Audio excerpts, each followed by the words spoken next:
అల్లరి నరేష్, కామాక్షి భాస్కర్ల జంటగా అనిల్ విశ్వనాథ్ దర్శకత్వ పర్యవేక్షణలో వచ్చిన సినిమానే 12 రైల్వే కాలనీ. ఈ చిత్రాన్ని కొత్త దర్శకుడు నాని కాసరగడ్డ తెరకెక్కించాడు. సస్పెన్స్ హర్రర్ థ్రిల్లర్గా వచ్చిన ఈ సినిమా ఆడియన్స్ను మెప్పించిందా లేదా అనేది ఈ పూర్తి రివ్యూలో చూసేద్దాం. ఇక 12 రైల్వే కాలనీ కథలోకి వెళ్తే కార్తిక్ అలియాస్ అల్లరి నరేష్ వరంగల్లో రాజకీయ నాయకుడు టిల్లన్న అలియాస్ జీవన్ దగ్గర పని చేస్తూ ఉంటాడు. ఉప ఎన్నికలు దగ్గరికి వస్తుండడంతో టిల్లన్న చెప్పిన పని చేస్తుంటారు. అదే సమయంలో తన పక్కింట్లో ఉండే ఆరాధన అలియాస్ కామాక్షి భాస్కర్లను చూసి ఇష్టపడతాడు, ప్రేమిస్తాడు. ఆమెను ప్రేమించేలా చేయడానికి తన ప్రయత్నాలేవో తాను చేస్తుంటాడు. అంతా సాఫీగా సాగుతున్న సమయంలో అనుకోకుండా ఆరాధనని ఎవరో దారుణంగా చంపేస్తారు. ఆమెతో పాటు వాళ్ళ అమ్మను కూడా దారుణంగా హత్య చేస్తారు. దీంతో సీన్లోకి ఎంట్రీ ఇచ్చిన పోలీసులు ప్రైమ్ సస్పెక్ట్ కింద హీరోని పట్టుకుంటారు. అయితే ఆ కేసును హ్యాండిల్ చేసే రాణా ప్రతాప్ అలియాస్ సాయి కుమార్ సాయంతో కార్తిక్ అందులోంచి బయటపడతాడు. కానీ ఆ హత్య ఎవరు చేశారనేదే సినిమాలోని మెయిన్ ట్విస్ట్, మెయిన్ స్టోరీ కూడా ఇదే.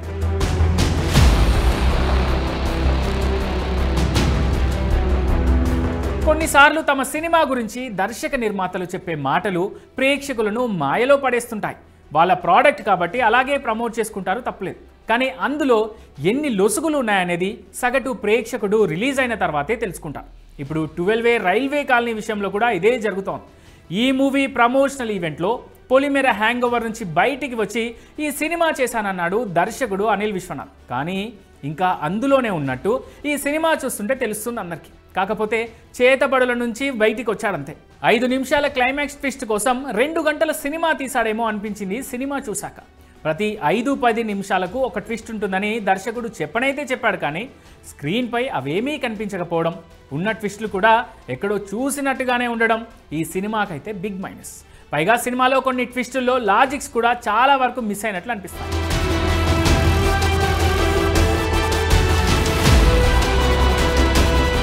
రైల్వే కాలనీ రన్ టైం 2 గంటల 5 నిమిషాలే. కానీ ముందుకెళ్లకుండా అక్కడే మొరాయించినట్టుగా ఉంటుంది ఈ సినిమా. మరీ ముఖ్యంగా ఫస్ట్ హాఫ్ అయితే ఎంతకీ కదలదు. ఇంటర్వెల్ వరకు అక్కడే ఆగినట్టు అనిపిస్తుంది. అయితే మంచి ట్విస్ట్తో ఇంటర్వెల్ వచ్చినా కూడా సెకండ్ హాఫ్లో మళ్ళీ అదే తంతు. అక్కడక్కడే తిరిగే కథ, మళ్ళీ వచ్చే సీన్స్, కన్ఫ్యూజింగ్ స్క్రీన్ ప్లే, ఇవన్నీ రైల్వే కాలనీని రాంగ్ స్టేషన్కి తీసుకెళ్లాయని అనిపిస్తుంది. పొలిమేరలో చాలా సీన్స్ భయపెడతాయి. కానీ అలాంటి టీం నుంచి వచ్చిన ఈ చిత్రంలో మాత్రం కమర్షియల్ అంశాలే ఉన్నాయి. కానీ జెన్యూన్గా భయపెట్టే సీన్స్ మాత్రం ఒక్కటి కూడా లేదు. క్లైమాక్స్ ఎవరు ఊహించలేరని ఈ మూవీ టీం అన్నారు. కానీ ఆరెంజ్ కాకపోయినా పర్లేదనిపించింది. మరీ వాళ్ళు చెప్పినట్టుగా ఇండియన్ సినిమాలోనే రాలేనంత క్లైమాక్స్ ఏం లేదు. అల్లరి నరేష్ కామెడీ చేసినప్పుడే బాగుండేది.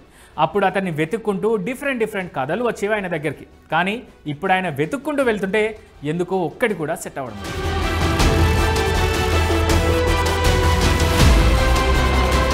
అల్లరి నరేష్ నటనకు పేరు పెట్టాల్సిన అవసరం లేదు. క్యారెక్టర్ ఏదైనా కూడా అదరగొడుతుంటాడు ఈయన. ఇప్పుడు కూడా ఇదే చేశాడు. ఇక కామాక్షి భాస్కర్ల పర్లేదనిపించింది, బాగానే నటించింది. మిగిలిన పాత్రలో వైవా హర్ష, జీవన్, గెటప్ శ్రీను, సద్దాం పర్లేదనిపించారు. మిగిలిన వాళ్ళు ఓకే. భీమ్ సంగీతం బాగుంది. పాటలు, రీ రికార్డింగ్ కూడా సెట్ అయ్యాయి. సినిమాటోగ్రఫీ నీట్గా ఉంది. దర్శకుడు నాని కాసరగడ్డ తనకు ఇచ్చిన పనిని పూర్తిగా చేశాడు. కానీ కథలో షో రన్నర్ అయిన అనిల్ విశ్వనాథే కాస్త తడబడ్డట్టు అనిపించింది. ఈయన చెప్పినంత షో అయితే సినిమాలో కనబడలేదు. రొటీన్ కథకే మధ్యలో కొన్ని ట్విస్ట్లు యాడ్ చేసి రాసుకున్నాడు అంతే. పైగా చివర్లో కూడా రొటీన్ ట్విస్ట్తోనే సినిమాను ఎండ్ చేశాడు ఈయన. ఇక నిర్మాణ విలువల విషయానికి వస్తే కథతో ఏమాత్రం సంబంధం లేని ఓ ఎపిసోడ్ కోసం కాశ్మీర్ వరకు వెళ్లారు. దీన్ని బట్టి దర్శకుడిని నిర్మాతలు ఎంతగా నమ్మారో అర్థం చేసుకోవచ్చు.